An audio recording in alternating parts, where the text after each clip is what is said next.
కాంటాలాగా beauty షఫాలా Jariwala మరణం నేటి యువతకు ఓ లెసన్. 20 ఏళ్ల క్రితం కాంటాలాగా పాటతో దేశాన్ని షేక్ చేసింది షఫాలి. ఆ తర్వాత ఆల్బమ్స్తో కూడా ఉర్రూతలూగించింది. నాటి నుంచి ఆమెను షఫాలి అని ఎవ్వరూ పిలవరు, కాంటాలాగా గాల్ అనే అంటారు. కానీ 42 ఏళ్లకే ఆమె మరణం బ్యూటీ ట్రీట్మెంట్ వెనకున్న మోసాలను బయటపెట్టింది. 20 ఏళ్ల వయసులో ఉన్న అందం 40 ఏళ్ల తర్వాత ఉండదు. మేకప్ తీసేస్తే ఎంత పెద్ద బ్యూటీ గ్లామర్ అయినా సరే 20ల నాటి అందం ఉండదు. మీరు వయసు పెరిగినా ఇంకా అలానే ఉన్నారని చాలా మంది హీరోలు హీరోయిన్లను పొగుడుతూ ఉంటారు. కానీ మేకప్ తీసేస్తే అందరూ కూడా దూకుడు బొక్క వెంకట్రావులే. కానీ నిజం తెలుసుకోరు. హీరోయిన్లు అయితే మరి ఏకంగా ఇప్పుడైతే యాంటీ ఏజింగ్ ట్రీట్మెంట్ చేయించుకుంటూ ఉన్నారు. ఇష్టం వచ్చినట్లు మందులు వాడి ప్రాణాల మీదకు తెచ్చుకుంటున్నారు. షఫాలి అలానే చనిపోయింది. ఆమె మరణం 2 విషయాలను మన దేశంలోని అందం పిచ్చి ఉన్న వాళ్లకు చెప్పింది. ఒకటి, యాంటీ ఏజింగ్ ట్రీట్మెంట్ సురక్షితం కాదు. రెండోది, పరగడుపున మందులు వేసుకోకూడదు. జూన్ 27, 2025న షఫాలి ఓ యాంటీ ఏజింగ్ ఇంజెక్షన్ తీసుకున్నారు. ఆ తర్వాత విటమిన్ సి ఐవి డ్రిప్ ద్వారా తీసుకున్నారు. అంటే మనం విటమిన్ సి అంటే టాబ్లెట్లు వేసుకుంటాం లేదా చప్పరిస్తాం. కానీ హై డోస్ విటమిన్ సిని ఆమె ఐవి ద్వారా తీసుకున్నారు. అప్పటికి ఆమె ఉదయం నుంచి మాత్రలు వేసుకుంటూనే ఉన్నారు. మధ్యాహ్నం ఏమీ తినలేదు. కానీ వయసు కనిపించకుండా ఉండేందుకు డాక్టర్ ఇచ్చిన మాత్రలను వాడుతూనే ఉన్నారు. చనిపోయే రోజు కూడా ఆమె ఓ టాబ్లెట్ వేసుకున్నారు. అంతకుముందే ఓ ఇంజెక్షన్ తీసుకున్నారు. ఆ తర్వాత ఐవి డ్రిప్ ద్వారా విటమిన్ సి తీసుకున్నారు. ఈ చికిత్స చాలా రోజుల నుంచి తీసుకుంటున్నారు. ఓ ప్రముఖ డాక్టర్ ప్రిస్క్రిప్షన్ ఆధారంగానే ట్రీట్మెంట్ తీసుకుంటున్నారు. అయితే ఆ రోజు ఆమె రక్తపోటు పడిపోయింది. వణుకుతూ కుప్పకూలిపోయింది. ఆమె భర్త, కుటుంబ సభ్యులు వేగంగా ఆసుపత్రికి తీసుకెళ్లారు. కానీ అప్పటికే ఆమె చనిపోయిందని డాక్టర్లు చెప్పారు. ఆమె ఎందుకు చనిపోయిందంటే విపరీతంగా మెడిసిన్ వేసుకున్నారు. మరీ ముఖ్యంగా పరగడుపున. ఉదయం తిన్నాను కదా అనుకున్నారామె. పైగా సన్నగా ఉండాలని తక్కువ తినడం కూడా కోపం వచ్చింది. అసలు పరగడుపున ఎలాంటి మందులు వేసుకోకూడదు. మరీ ముఖ్యంగా హార్ట్ సమస్యలకు మందులు వాడేవారు. ఇతరులు కూడా డాక్టర్ చెప్పినట్లుగానే వేసుకోవాలి. కానీ రోజు తీసుకునే మందులే కదా అని షఫాలి తీసుకుంది. ఈమె చాలా రోజుల నుంచి యాంటీ ఏజింగ్ చికిత్స తీసుకుంటున్నారు.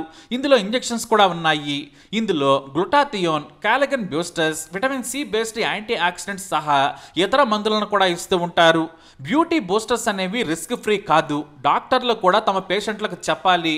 భయపెడితే మళ్ళీ రారని కొంతమంది సరిగ్గా చెప్పరు. సరిగ్గా నీళ్లు తాగకపోయినా, ఆహారం తీసుకోకపోయినా ఇబ్బందే. ఇక విటమిన్ సి ఐవి డ్రిప్ ద్వారా తీసుకుంటున్నారంటే హై డోస్ అని అర్థం. సరిగ్గా తినకుంటే అది కార్డియోవాస్కులర్ మీద ప్రభావం చూపుతుందని వైద్యులు చెబుతున్నారు. బహుశా షఫాలి అందుకే చనిపోయి ఉండొచ్చని నిర్ధారించారు. షఫాలి రూమ్లోని ఇంజెక్షన్లు, మందులు, టాబ్లెట్లు, ప్రిస్క్రిప్షన్స్ సహా అన్నింటినీ కూడా ఫోరెన్సిక్ టీం సేకరించింది. పని మనిషి సహా 10 మంది స్టేట్మెంట్స్ కూడా తీసుకున్నారు. ఎలాంటి అనుమానాస్పద వస్తువులు కూడా కనిపించలేదు. అయితే ఆమె పరగడపున వేసుకోవడంతో పాటు ఎలాంటి ఇంజెక్షన్లు తీసుకున్నారనేది నిపుణులు పరిశీలిస్తూ ఉన్నారు. ఇప్పుడు టీనేజ్ నుంచి అందరికీ ఈ షైనింగ్ ఫేస్ విచ్ పట్టుకుంది. చూడగానే మెరిసిపోవాలనే కోరికతో దారుణమైన చికిత్సలు తీసుకుంటున్నారు. వయసుతో పాటు వచ్చే మార్పులకు మనం స్వాగతం పలకాలి. వాటిని మనం ఏమీ చేయలేం. కానీ ఇప్పుడు యాంటీ ఏజింగ్ పేరుతో కాస్మెటిక్ సర్జరీలు, ఇంజెక్షన్లు, ఇంజెక్టబుల్ ఫిల్లర్స్, బొటాక్స్ లాంటి చికిత్సలు తీసుకుంటున్నారు. అంటే ఇవి వయస్సు కనిపించకుండా ముడతలను తొలగిస్తాయి. మచ్చలు లేకుండా మొహం నెగనెగలాడేలా చేస్తుంది. ఈ మధ్య పెళ్లి జరుగుతుందంటే చాలా గ్లామర్గా కనిపించాలని అనుభవం లేని, అర్హత లేని బ్యూటీ క్లినిక్ల దగ్గర చేయించుకుంటూ ఉన్నారు. ఇప్పుడైతే బొటాక్స్ ట్రెండ్ ప్రపంచవ్యాప్తంగా జరుగుతోంది. అమెరికాలో ఎప్పటి నుంచో ఉంది. 1990వ సంవత్సరంలోనే ఈ ఇంజెక్షన్ను అక్కడ FDA అనుమతించింది. మన దేశంలో 2006లో బొటాక్స్ షాట్స్కి కేంద్రం అనుమతించింది. కొంతమంది అనుమతి లేకుండానే మన దేశంలో 1994 నుంచి ఇచ్చారు. వాస్తవానికి బొటాక్స్ అనేది ఒక బొటులినియం టాక్సిన్ అనే ఇంజెక్షన్. ఇది అమెరికాకు చెందిన అలర్గాన్ తయారు చేసింది. ఇప్పుడు ఎన్నో రకాల కంపెనీల షాట్స్ అందుబాటులో ఉన్నాయి. కానీ అందరూ దీన్ని బొటాక్స్ పేరు మీదనే ట్రీట్మెంట్ ఇస్తున్నారు. ఇది అత్యంత నాణ్యమైన ఇంజెక్షన్ అని చెబుతారు. ఇది చాలా సింపుల్ అని డాక్టర్లు చెబుతూ ఉన్నారు. ముడతలు, చారలు పోవడానికి, ఫేస్ నెగనెగలాటానికి ఉపయోగిస్తారు. డెర్మల్ ఫిల్టర్లు చర్మం లోపల ఇచ్చే ఇంజెక్షన్లు. వయసు పెరిగే కొద్దీ కొలజాన్ తగ్గుతుంది. దీంతో ఫిల్టర్ల సాయంతో కొలజాన్ను తిరిగి ఎక్కివ్వగానే మొహం మెరిసిపోతుంది. ముడతలు పోయి ఎంగుగా కనిపిస్తారు. ఇక వయసు మీద పడినట్లు కనిపించకుండా ఉండేందుకు గ్లూటాథియోన్ ఇంజెక్షన్లను విరివిగా ఇస్తున్నారు. మాత్రల రూపంలో కూడా ఇస్తూ ఉంటారు. అయితే గ్లూటథియోన్ శరీరంలో న్యాచురల్ గానే ఉంటుంది. వయసు మీద పడే కొద్దీ దీని ఉత్పత్తి తగ్గిపోతుంది. అందుకని దీని శరీరంలోకి ఎక్కిస్తున్నారు. దీన్ని మన కేంద్ర ప్రభుత్వం అనుమతించడం లేదు, కానీ అక్రమంగా విరివిగా వాడుతున్నారు. దీని వలన చాలా సైడ్ ఎఫెక్ట్స్ ఉంటాయి. చికిత్స చేసే వాళ్ళు మాత్రం పేషెంట్లకు కహానీలు చెబుతారు.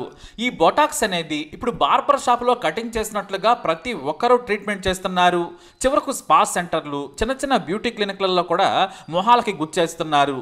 గల్లీలో కూడా ఈ బొటాక్స్ అందుబాటులోకి వచ్చిందంటే ఎంతగా మన ఆరోగ్యంపై నిర్లక్ష్యం వహిస్తున్నామో మనం అర్థం చేసుకోవచ్చు. మొహం మీద మచ్చలు, ముడతలు, నుదుటి మీద ముడతలు ఏమున్నా సరే స్కెచ్ పెన్స్ తో ఏరియాలు ఫైండ్ చేస్తారు. ఆ తర్వాత బొటాక్స్ షాట్స్ ని గుచ్చేస్తారు. ఇవి ఇచ్చినప్పుడు నొప్పి ఉంటుంది. కొంతమందికి కొద్ది మొత్తంలో బ్లడ్ కూడా వస్తుంది, ఇంకొంతమందికి వాస్తుంది. రియాక్షన్ అయిందంటే అంతే సంగతులు, మొహం అంతా వాచిపోతుంది. ఇలా వాస్తే ట్రీట్మెంట్ కూడా ఏమీ ఉండదు. ఓ 24 గంటల నుంచి 48 గంటల పాటు వెయిట్ చేస్తే మళ్ళీ మామూలు స్థితికి రావచ్చు. కానీ డాక్టర్లను సంప్రదించాల్సిందే. ఎందుకంటే రియాక్షన్ ఎలా ఉంటుందో వాళ్లే గుర్తిస్తే కానీ సాధారణంగా అంచనా వేయలేని పరిస్థితి. ఇక వాచిందంటే ఐస్ కట్టలు పెట్టుకోండి అని చెబుతారు, కానీ ఇది తీసుకోకపోవడం చాలా మంచిది. ఈ షార్ట్స్ వల్ల మొహం మీద ముడతలు కనిపించవు, ఫేస్ వెలిగిపోతుంది, అందంగా కనిపిస్తారు. అది నిజమే, కానీ ఇది శాశ్వతమా అంటే కానే కాదు. సరిగ్గా ఎక్స్పర్ట్స్ ట్రీట్ చేస్తే 3 నెలల వరకు చాలా అందంగా కనిపిస్తారు.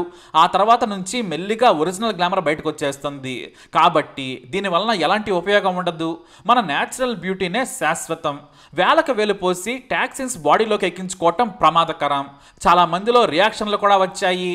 అనుభవం లేని వారు, తెలియని వాళ్ళు బ్యూటీ ట్రీట్మెంట్ చేసినా, హెయిర్ ట్రాన్స్ప్లాంట్ చేసినా కూడా ప్రాణాలే పోతాయి. కాబట్టి వీటికి దూరంగా ఉండండి. గ్లూటథియోన్ మాత్రం అస్సలు ఉపయోగించద్దు. ఈ గ్లామర్ శాశ్వతం కాదు. తీసుకున్నంత కాలమే యవ్వనంగా ఉంటారు. మోతాదు మించితే అంతే సంగతులు. అయితే డెర్మటాలజిస్టులు మాత్రం చాలా జాగ్రత్తగా ట్రీట్మెంట్ చేయాలి. వీటి వలన గుండెపోట్లు రావని చెబుతున్నారు. కాకపోతే యాంటీ ఏజింగ్ ఇంజెక్షన్లు, మాత్రలు, విటమిన్ సి, ఐవి డ్రిప్ సహా ఏదైనా సరే ఆహారం తీసుకున్నాకే మందులు వేసుకోవాలి. కానీ ఈ మందుల మోతాదు పెరిగితే కాలేయం ఎక్కువగా పనిచేయాల్సి ఉంటుంది. మీ శరీరంలోని విష పదార్థాలు బయటకు పంపించాల్సి ఉంటుంది. మీరు గ్లామర్ కోసం అదే పనిగా ఈ పిచ్చి మందులు వేసుకుంటే లివర్ దెబ్బతింటుంది. ఆ తర్వాత మూత్రపిండాలు కూడా అలిసిపోయి పాడైపోతాయి. కాబట్టి బొటాక్స్లు, యాంటీ ఏజింగ్ ట్రీట్మెంట్కు దూరంగా ఉండండి. ఆరోగ్యంపై శ్రద్ధ పెట్టండి. పోషకాహారంతో పాటు యోగా, ఎక్సర్సైజులు చేసుకుంటే చాలు. అమ్మా నాన్నల జీన్స్ ద్వారా వచ్చిన అందమే ఉంటుంది. వయసుతో పాటు మారుతుంది. లేని గ్లామర్ను ఇంజక్షన్ల ద్వారా తెచ్చుకున్నా అది ఉండేది కొంతకాలమే. వాటి వలన కొత్త రోగాలు వస్తే ఆసుపత్రుల చుట్టూ తిరగాలి, మనశ్శాంతి కోల్పోతాం. అందుకే షెఫాలి చనిపోయిన తర్వాత మల్లికా షెరావత్ కూడా స్పందించింది. ఇలాంటి వాటికి దూరంగా ఉండాలి. బొటాక్స్ మంచిది కాదని చెప్పారామె. నేను ఏ ఫిల్లర్ వాడను, కనీసం బొటాక్స్ కూడా చేయించుకోనని చెప్పారామె. బాలీవుడ్ బ్యూటీ కరీనా కపూర్ కూడా షెఫాలి మరణంపై ఆవేదన వ్యక్తం చేశారు. నేను సినిమాల కోసం మేకప్ వేసుకుంటాను. నా సొంత గ్లామర్ ఏంటో నాకు తెలుసు. నేను మేకప్ లేకుండా ఉన్న నా రూపాన్ని ఇష్టపడతాను. కొంతమంది నేను మేకప్ లేకుంటే అందంగా లేనని చెబుతారు. అయితే ఏంటి, పర్వాలేదు. నేను ఈ ట్రీట్మెంట్కు వ్యతిరేకం. బొటాక్స్ కూడా వద్దని చెప్పారు. కేవలం షూటింగ్లు, పార్టీలు ఉంటేనే మేకప్ వేసుకుంటాం.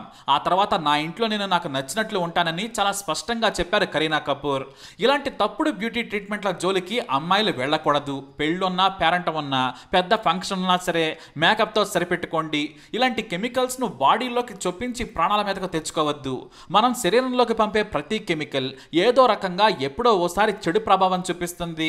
మీరు కూడా మరో షెఫాలి కావద్దనేది వాస్తవం. డాక్టర్లు సేఫ్ అని చెప్పినా ఈ బ్యూటీ ట్రీట్మెంట్ జోలికి మాత్రం వెళ్ళొద్దు. ఇవన్నీ కూడా డబ్బుల కోసం సర్జరీలు చేసే రోజులు. మరి బ్యూటీ ట్రీట్మెంట్ చేయరా? కాబట్టి తస్మాత్ జాగ్రత్త. ఎప్పటికైనా న్యాచురల్ బ్యూటీనే అందం. మరి మీరేమంటారు? మీ అభిప్రాయాన్ని కామెంట్ ద్వారా తెలియజేయండి. ఈ వీడియో అప్డేట్స్ కోసం మై ఛానల్ ఫాలో అవ్వండి. తప్పకుండా సబ్స్క్రైబ్ చేసుకోండి.